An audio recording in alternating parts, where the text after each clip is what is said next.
welcome back to e.l.f. week, day number 2. Every video this week is going to be all about e.l.f. If you missed day number 1, I will link that down below. It is a what's new from e.l.f. haul along with a try-on of some of their products. Day number 3 is going to be a wear test of their Flawless Finish foundation and putting the Hydro and Original Camo Concealer to the test side by side. And if you'd like some more e.l.f. content, I've got a whole playlist linked down below. I'll also have a playlist if you tend to enjoy me trying on a bunch of different eyeshadow palettes. I've got like some 3 looks 1 palettes, 8 looks 8 palettes. Today we are doing a 4 looks 4 palettes video with their brand new bite-sized eyeshadow palette. So let's go ahead and get started. So a little background information on these palettes. I will have timestamps down below if you'd like to skip ahead to a particular palette, but they launched 8 different palettes that all retail for $3, which is just bonkers. Even though I'm Canadian, I'm paying in USD. It is still an incredible deal. Like I said, there are 8 different shades with 4 shades in each palette. I think the packaging looks really cute. I think it looks sleek and it's not too bulky. It's just kind of straight to the point, which I appreciate. And you can see through the lids if you happen to pick up a couple because they're so affordable. You won't be like struggling to see what's inside. e.l.f. is also cruelty-free. These palettes are all seemingly vegan, which is awesome. Even the ones that have reds and purples in there, which can be a little bit harder to get your hands on. And when it comes to quality, I'm not gonna spoil it here, I guess, or maybe I am, but I think they're really great. And like, they're not just great because they're $3, but that obviously has to be a consideration because that is so incredibly, I don't know, I want to say cheap or like affordable. Affordable is kind of subjective, but like they're a really great deal and I feel like the quality is absolutely there from the mattes to the shimmers. I have only tried 4 of the 8, but I've had a really good experience and I've seen really good things about them. So let's go ahead and jump into palette number 1.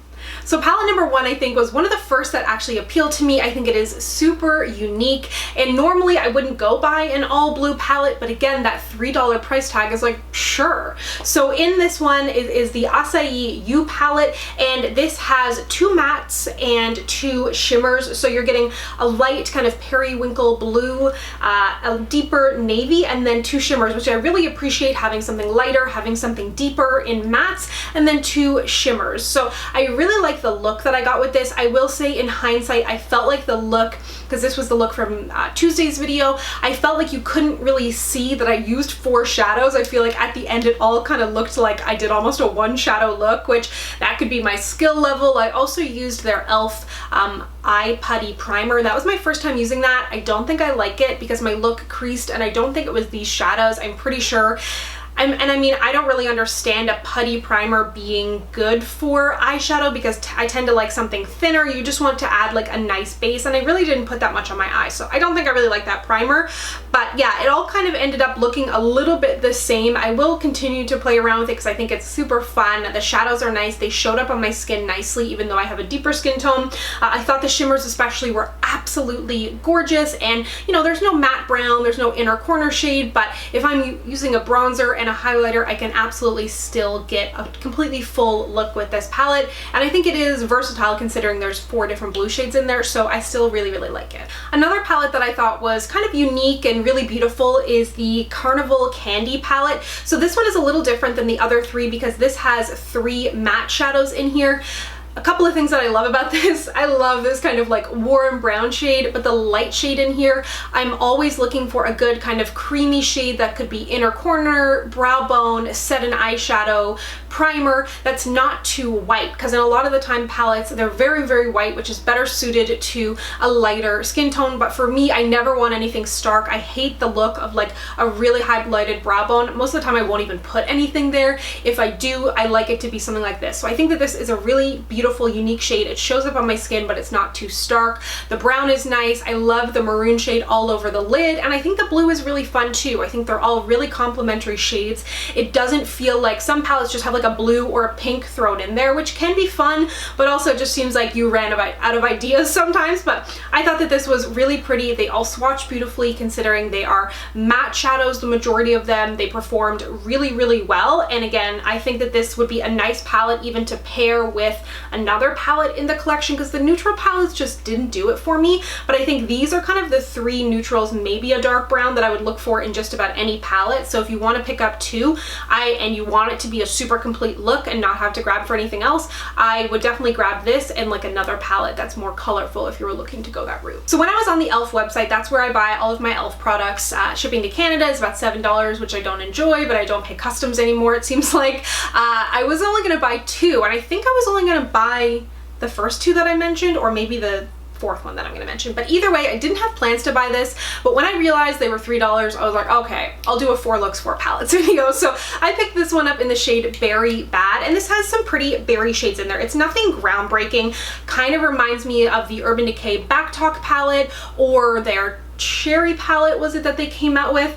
And I was pleasantly surprised that the lighter pink actually showed up on my skin. The deeper maroon is really pretty. It's definitely more of a maroon, while the matte in the other palette that I just mentioned is more rusty. And then 2 beautiful shimmer shades. I liked the look I got out of this. I think it's pretty. If you're looking for kind of berry pink shades, this definitely is really nice. I did actually do an 8 looks 8 palette video on the Fenty Snap Shadows, which is linked down below, and there was a palette in there that was pretty close to this that I got like kind of a similar look. So I think it's really pretty. I think it's like as unique as the others, no, but it is incredibly hard to be unique these days. We are inundated with options, so mostly I'm looking for things like quality and just the availability of the shades, or kind of the variety of the shades, I guess, and the price point. You can't beat it.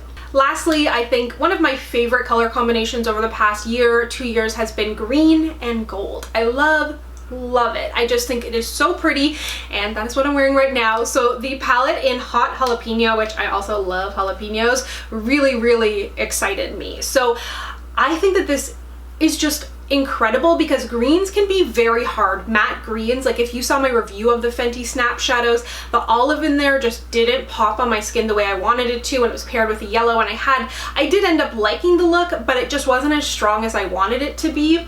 This gives me that. The green in here is so strong. I have no green like this. It's an olive green, but with depth and with pigmentation. It shows up on my skin. For all of these looks, I just used my concealer on my lid as a base, and it really popped. I'm not a huge fan of putting like white down. Like I'm not that intense. Then I thought the deep greens, sometimes these can look a little black or not have any greeniness to them. I was afraid I was gonna have some trouble blending this out. It did go on like a little bit patchy, but when I blended it out, it was absolutely gorgeous. The metallic green in here is the metallics in this palette, I think, are the best metallics of what I tried. They're so strong. Maybe these and the blue, which is interesting because they can be trickier shades. And then the gold is just crazy poppin'. Like, I absolutely love this look. I think it's really gorgeous, and the fact that, you know, these 3 palettes cost me $12, what is that, 16 or 18 Canadian perhaps. Very gorgeous, and I really highly recommend them. Let me know if you have tried these, what you think, what your favorite palette and favorite look was. I'm pretty sure they are kind of sold out right now because they're a bit of a hot ticket item. I would love to see them launch 8 more. These are best. These are some of the best eyeshadows I've tried at the drugstore. The only downfall for me was with that blue look. I felt like it came out a little bit muddy, but again, could have been user error, could have been the putty. I'm not the type of person that like takes a lot of time to do my eyeshadow. I'm not a perfectionist when it comes to my eyeshadow. I don't know if I should be admitting that, but I've talked about it before, and that's why I like to do these videos, is because I'm not doing anything super intense, because I just don't really want to, and I want to do looks that I feel like are, you know, able to be recreated by you. So I will definitely continue to play around with that. I don't think it's like trash by any means. I think the shades are unique. Even if I only ended up reaching for the blue shimmers in there, they are super unique to my collection. So overall, I definitely give these a thumbs up, and I think they are super exciting. But always let me know down below what you think. And if you'd like to connect with me, you can find me on Instagram, Twitter, and Facebook at SamanthaJaneYT, and I'll see you guys next time. Bye!